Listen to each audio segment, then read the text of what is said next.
Welcome to GS study. नमस्कार, स्वागत है आज पहला सीरीज में जीके जीएस का रैपिड फायर सेशन, जहां की हम लोग कर रहे होंगे more than 20 questions in 20 minutes. 20 questions 20 minute में, और सारे क्वेश्चंस के अराउंड इंफॉर्मेशंस होगा जो कि 20 से अधिक होगा। तो सारे मिला के आप इस 20 मिनट में कम से कम 40 से 50 क्वेश्चंस कर रहे होंगे।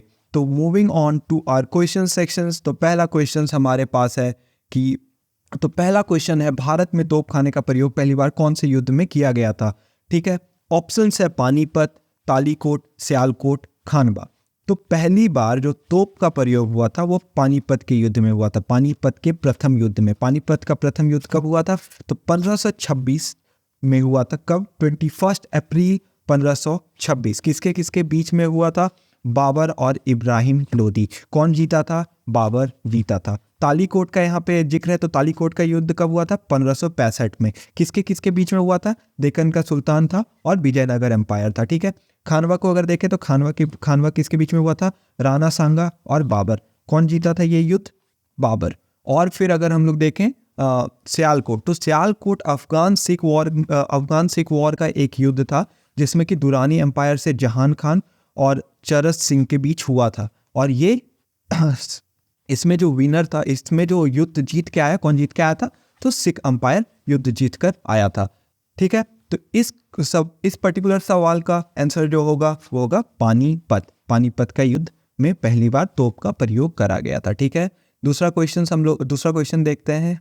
मनसबदार एक प्रणाली होता है। मनसबदार प्रणाली में सेना के प्रधान सेनापति कौन थे? तो मनसबदार प्रणाली में जो सेना का प्रधान होता था वो कौन होता था? तो उसको क्या कहते थे?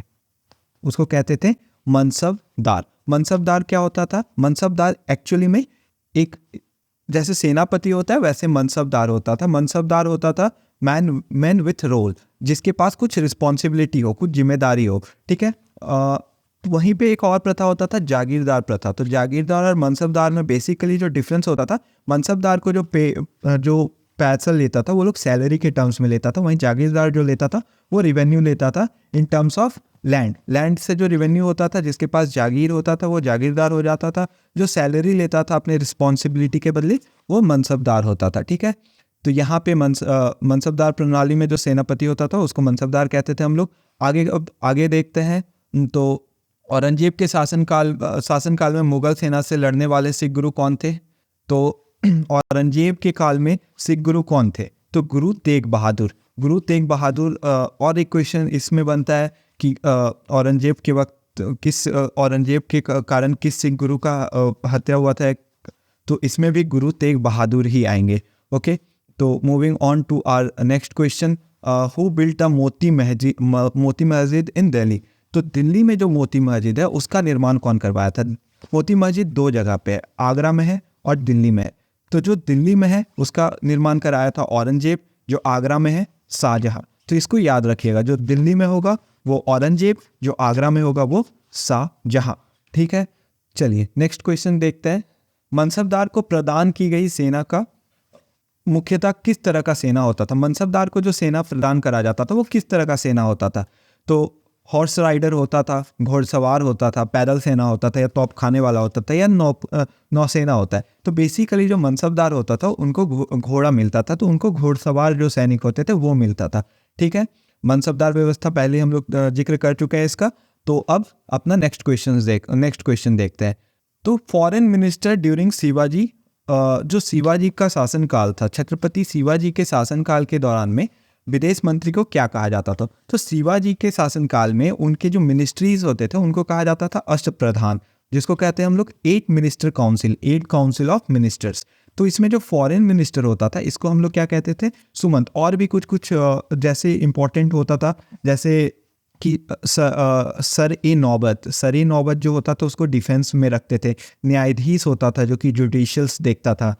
उसके बाद मजूमदार होता था जो फाइनेंस देखता था। पंडित राव होता था जो रिलीजियस मैटर देखता था। मुख्य प्रधान जो होता था वो पेशवा होता था, वो मुख्य प्रधान होता था। ठीक है। और कह सकते हो आप प्राइम मिनिस्टर होता था। बट यहाँ पे जो क्वेश्चन है, तो यहाँ पे फॉरेन मिनिस्टर, तो फॉरेन मिनिस्टर को कहते थे हम लोग सुमंत इन शिवाजी रिगम। ठीक है। अब नेक्स्ट क्वेश्चन अगर देखें यार तो इन लोग को एक सही क्रॉनिकल ऑर्डर में रखना है। हमारे पास ऑप्शन है छत्रपति साहू जी, राजा राम, संभाजी, शिवाजी 2। तो जो पहला है यार संभाजी, छत्रपति शिवाजी के बाद संभाजी आए थे। संभाजी के बेटा थे राजा राम, राजा राम के बेटा थे शिवाजी 2, और उसके बाद छत्रपति साहू जी। तो इसका करेक्ट ऑप्शंस क्या हो जाएगा? संभाजी, राजा राम, शिवाजी, छत्रपति साहू जी। तो 3, 2, 4, 1 ऑप्शन बी इसका जो यहाँ पे दिख रहा है वो सही होगा। ठीक है, नेक्स्ट क्वेश्चन हम लोग देखते हैं यार। Which of the following reasons represent the ancient capital of Vijayanagar? निम्नलिखित में से कौन सा स्थान के खंडर विजयनगर की प्राचीन राजधानी का प्रतिनिधित्व करता है? तो इसका जो बेसिकली अगर आप देखो, इसमें जो बेसिकली होगा उसका होने वाला है हम्पी। इसमें देखो हम्पी है, हम्पी होगा इसका सही जवाब। नेक्स्ट क्वेश्चन देखते हैं यार। विजयनगर के किस शासक ने चीन के सम्राट के पास अपना राजदूत भेजा?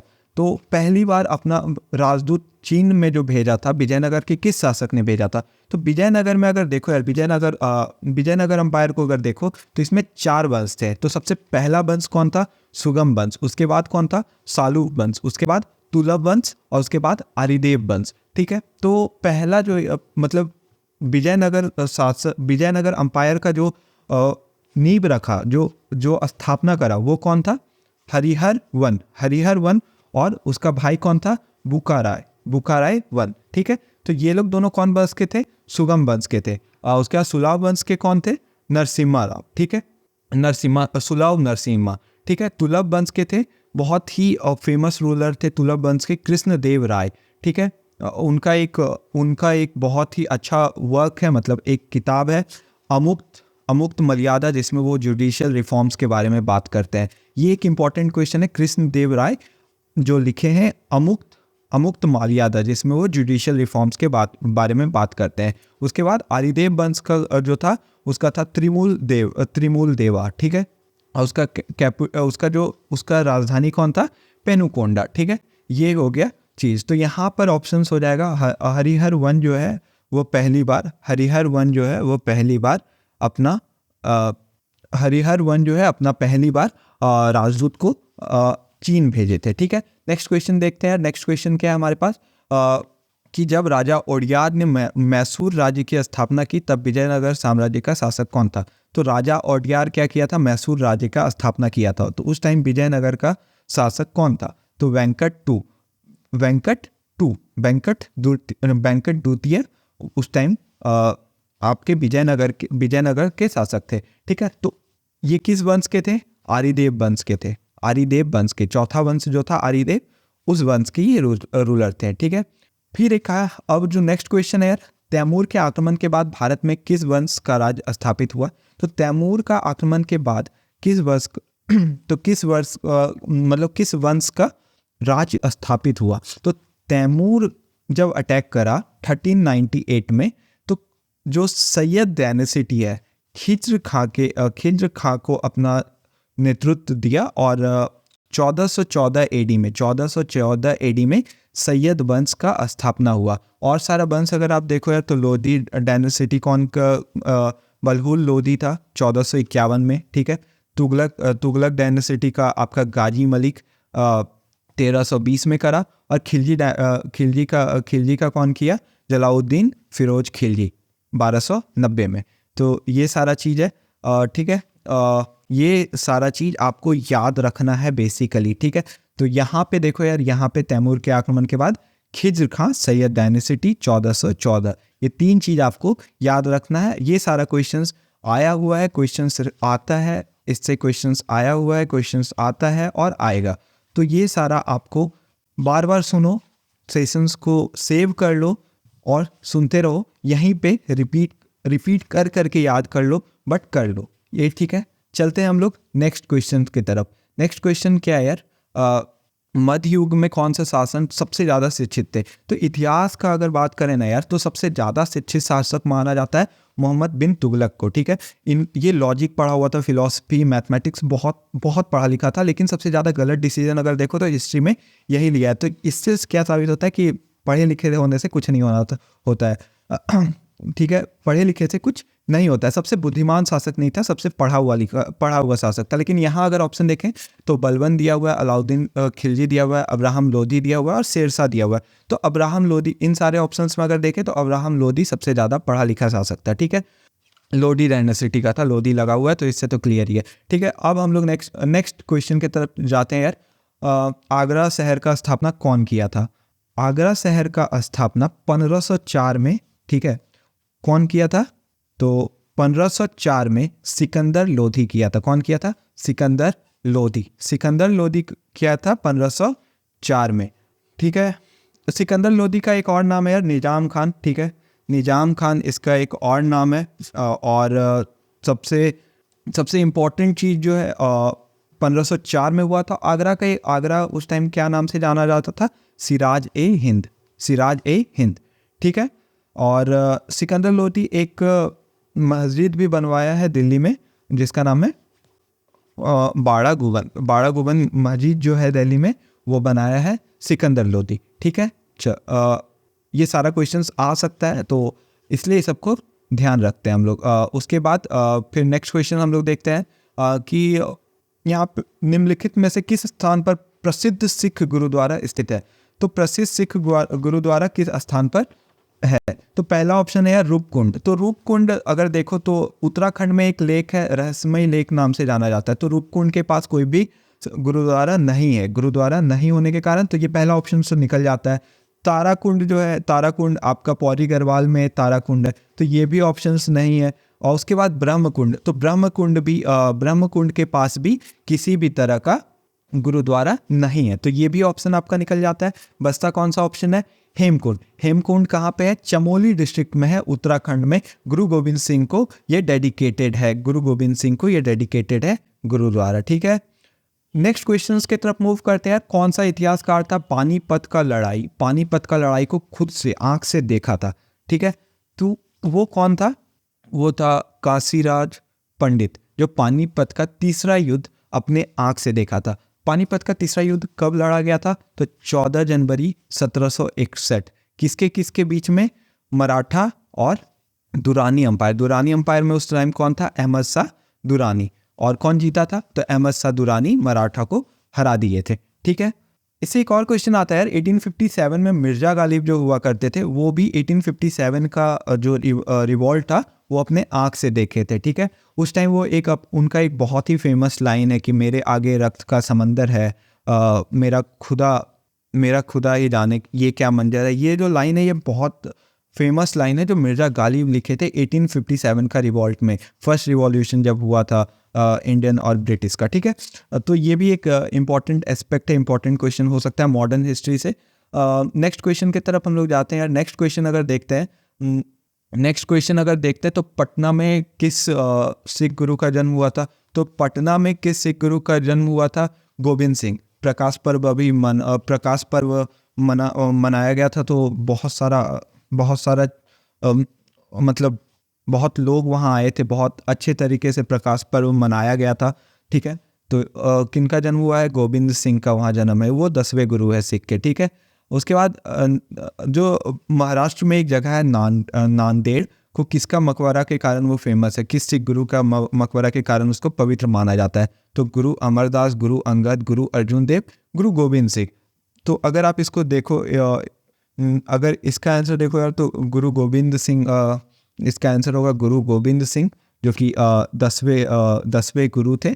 ठीक है, और 1666 ईस्वी में इनका वहाँ पे निधन हुआ था। ठीक है, गोदावरी के किनारे बना हुआ है, और वहीं पे उन्हीं का मकबरा जहाँ है, उन्हीं का ग्रेवयार्ड के बगल में वहाँ पे गुरुद्वारा बना हुआ है। ठीक है, अब हम लोग नेक्स्ट क्वेश्चन देखते हैं। नेक्स्ट क्वेश्चन में है कि महाराणा सांगा कौन से बैटल में महाराणा सांगा जो है इब्राहिम लोदी को हराए हैं? तो ठीक है, बैटल ऑफ खाटोली अगर देखो तो 1517 में हुआ था। किसके किसके बीच में?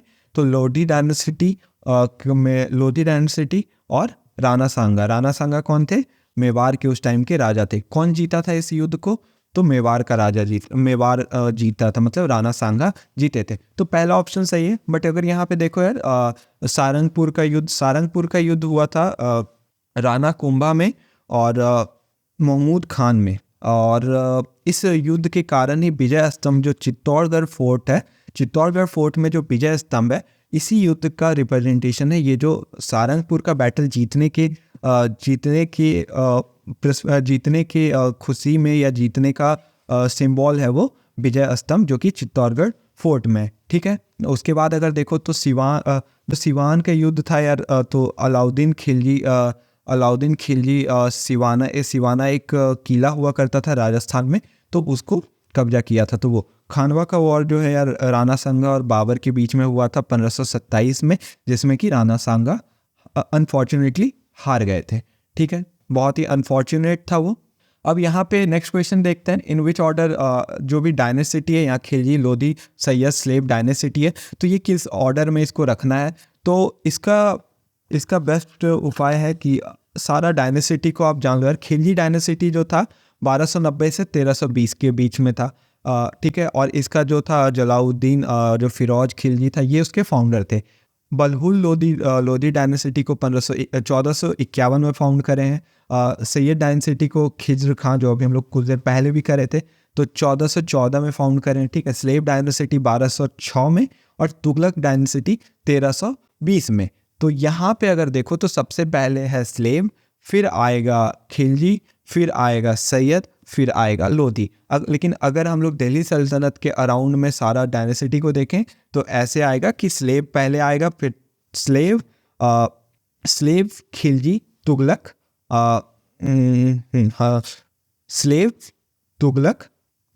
स्लेव खिलजी तुगलक सैयद और बलहुल मीन्स लोधी, ठीक है। और अब नेक्स्ट क्वेश्चन देखते हैं यार, जो 20वां क्वेश्चन है।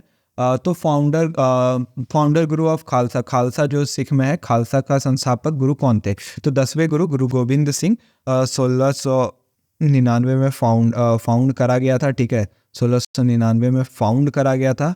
और इसको हम लोग जो बैसाखी सेलिब्रेट करा जाता है, इसी के कारण बैसाखी जो सेलिब्रेट करा जाता है उसमें हम लोग खालसा सेलिब्रेट कर सकते हैं। तो that's it for the day. आज हम लोग का 20 क्वेश्चंस ये रहा। होप आपको ये सेशन पसंद आया होगा। ऐसे ही रैपिड फायर में हम लोग 20 क्वेश्चंस करते रहेंगे।